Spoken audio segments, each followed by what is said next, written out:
क्या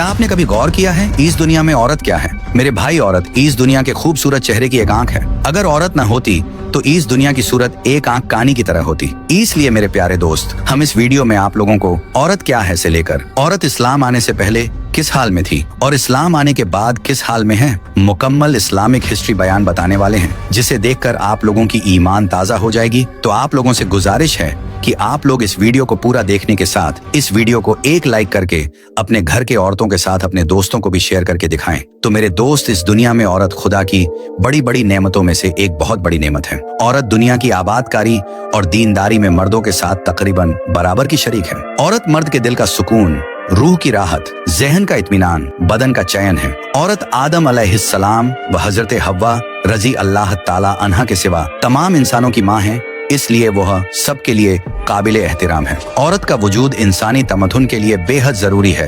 अगर औरत न होती तो बाकी जिंदगी जंगली जानवरों से बदतर होती। औरत बचपन में भाई बहनों से मोहब्बत करती है, शादी के बाद शौहर से मोहब्बत करती है, माँ बनकर अपनी औलाद से मोहब्बत करती है। इसलिए औरत दुनिया में प्यार व मोहब्बत का एक ताजमहल है। लेकिन औरत का इस्लाम आने से पहले का हाल बहुत खराब था। दुनिया में औरतों की कोई इज्जत व बुकत ही नहीं थी। मर्दों की नजर में इससे ज्यादा औरतों की कोई हैसियत ही नहीं थी। सिर्फ वह मर्दों की नफसानी ख्वाहिश पूरी करने का एक खिलौना बनी हुई थी। औरतें दिन रात मर्दों की किस्म किस्म की खिदमत करती थीं और तरह तरह के कामों से, यहाँ तक कि दूसरों के यहाँ मेहनत मजदूरी करके जो कुछ कमाती थीं वह भी मर्दों को दे दिया करती थी। मगर जालिम मर्द फिर भी इन औरतों को कोई कद्र नहीं करते थे, बल्कि जानवरों की तरह इनको मारते पीटते थे और जरा जरा सी बात पर औरतों के कान, नाक वगैरह के आजा काट लिया करते थे और कभी कभी तो कत्ल भी कर डालते थे। और उस दौर में अरब के लोगों के यहाँ अगर लड़की पैदा होता था तो उस लड़कियों को जिंदा दफन कर दिया करते थे और बाप के मरने के बाद उसके लड़के जिस तरह बाप की जायदाद और सामान के मालिक हो जाया करते थे, उसी तरह अपने बाप की बीवियों के मालिक भी बन जाया करते थे और इन औरतों को जबरदस्ती लौंडियां बनाकर रख लिया करते थे। औरतों को इनके माँ बाप, भाई बहन या शौहर की मीराश में से कोई हिस्सा नहीं मिलता था। न औरतें किसी चीज की मालिक हुआ करती थीं और अरब के बाज कबीलों में यह जालिमाना दस्तूर था कि बेवा हो जाने के बाद औरतों को घर से बाहर निकालकर एक छोटे से तंगो तारीख झोंपड़े में 1 साल तक कैद में रखा जाता था। वह झोंपड़े से बाहर नहीं निकल सकती थी, न गुस्ल करती थी,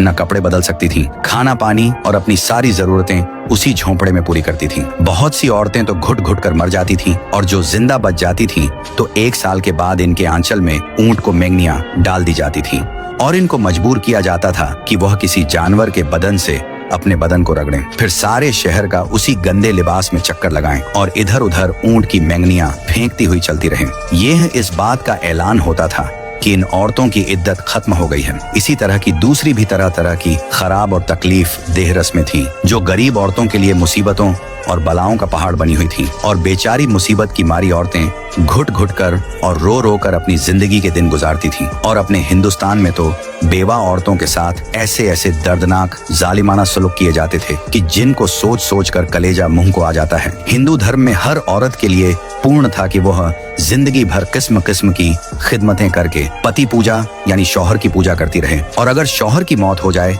तो उसके बाद उसकी चिता की आग के शोलों पर जिंदा लेटकर सती हो जाए, यानी शौहर की लाश के साथ जिंदा औरत भी जलकर राख हो जाए। ग्रज पूरी दुनिया में बेरहम और जालिम मर्द औरतों पर ऐसे ऐसे जुल्मों सितम के पहाड़ तोड़ते थे कि इन जुल्मों की दास्तान सुनकर एक दर्दमंद इंसान के सीने में रंजो गम से दिल टुकड़े टुकड़े हो जाता है। इन मजलूम और बेबस औरतों की मजबूरी व लाचारी का यह आलम था कि समाज में न औरतों के कोई हुकूक थे, न इनकी मजलूमियत पर दादो फरियाद के लिए किसी कानून का कोई सहारा था। हजारों बरस तक ये जुल्मों सितम की मारी दुखियारी औरतें अपनी इस बेकसी और लाचारी पर रोती, बिलबिलाती और आंसू बहाती रहीं। मगर दुनिया में कोई भी इन औरतों के जख्मों पर मरहम रखने वाला और इनकी मजलूमियत के आंसुओं को पहुंचने वाला दूर दूर तक नजर नहीं आता था। न दुनिया में कोई भी इनके दुख दर्द की फरियाद सुनने वाला था, न किसी के दिल में इन औरतों के लिए बाल बराबर भी रहमो करम का कोई जज्बा था। औरतों के इस हाले झार पर इंसानियत रंजो गम से बेचैन और बेकरार थी, मगर इसके लिए इसके सिवा कोई चाय कार नहीं था कि वह रहमते खुदाबंदी का इंतजार करे कि खुदा ताला गैब से कोई ऐसा सामान पैदा फरमा दे कि अचानक सारी दुनिया में एक अनोखा इनकलाब नमूदार हो जाए और लाचार औरतों का सारा दुख दर्द दूर होकर इनका बेड़ा पार हो जाए। चुनांचे रहमत का आफ्ताब जब तुलुआ हो गया तो सारी दुनिया ने अचानक यह महसूस किया कि जब हमारे रसूले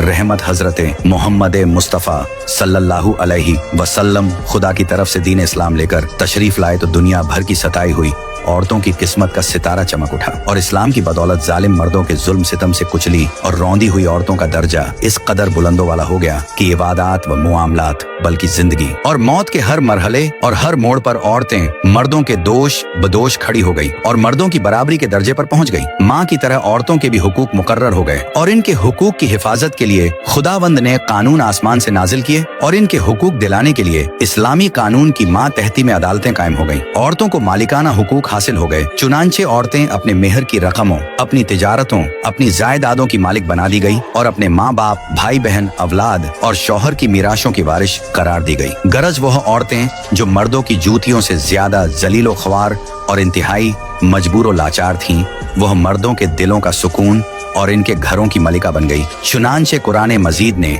साफ साफ लफ्जों में ऐलान फरमा दिया कि अल्लाह ने तुम्हारे लिए तुम्हारी जिन्स से बीवियां पैदा कर दी ताकि तुम्हें इनसे तस्कीन हासिल हो और उसने तुम्हारे दरमियान मोहब्बत व शफकत पैदा कर दी। अब कोई मर्द बिला वजह न औरतों को मार पीट सकता है, न इनको घरों से निकाल सकता है और न कोई इनके मालो असबाब या जायदादों को छीन सकता है, बल्कि हर मर्द मजहबी तौर पर औरतों के हुकूक अदा करने पर मजबूर है। चुनांचे खुदावंद कुद्दुस ने कुरान मजीद में फरमाया कि औरतों के मर्दों पर ऐसे ही हुकूक हैं जैसे मर्दों के औरतों पर अच्छे सलूक के साथ, और मर्द के लिए फरमान जारी फरमा दिया कि अच्छे सलूक से औरतों के साथ जिंदगी बसर करो। तमाम दुनिया देख ले कि दीन इस्लाम ने मियाँ बीवी की इज्तिमाई जिंदगी की सदारत अगरचे मर्द को अता फरमाई है और मर्दों को औरतों पर हाकिम बना दिया है ताकि निजाम खानदारी में अगर कोई बड़ी मुश्किल आन पड़े तो मर्द अपनी खुदादाद ताकत व सलाहियत से इस मुश्किल को हल कर दे। लेकिन इसके साथ साथ जहाँ मर्दों के कुछ हुकूक औरतों पर वाजिब कर दिए हैं, वहाँ औरतों के भी कुछ हुकूक मर्दों पर लाजिम ठहरा दिए गए हैं। इसलिए औरत और मर्द दोनों एक दूसरे के हुकूक में जकड़े हुए हैं ताकि दोनों एक दूसरे के हुकूक को अदा करके अपनी इज्तिमाई जिंदगी को शादमानी व मसर्रत की जन्नत बना दें और निफाक व शिकाक और लड़ाई झगड़ों के जहन्नम से हमेशा के लिए आजाद हो जाएं। औरतों को दर्जात व मरातिब की इतनी बुलंद मंजिलों पर पहुंचा देना यह हुजूर नबी रहमत सल्लल्लाहु अलैहि वसल्लम का वह एहसान अजीम है कि तमाम दुनिया की औरतें अगर अपनी जिंदगी की आखिरी सांस तक इस एहसान का शुक्रिया अदा करती रहें, फिर भी वह इस अजीम उश्शान एहसान की शुक्रगुजारी के फर्ज से सबक दोष नहीं हो सकती। तमाम दुनिया के मोहसिन आजम हुजूर नबी अकरम सल्लल्लाहु अलैहि वसल्लम की शान रहमत का क्या कहना, तो सब्सक्राइब योर चैनल।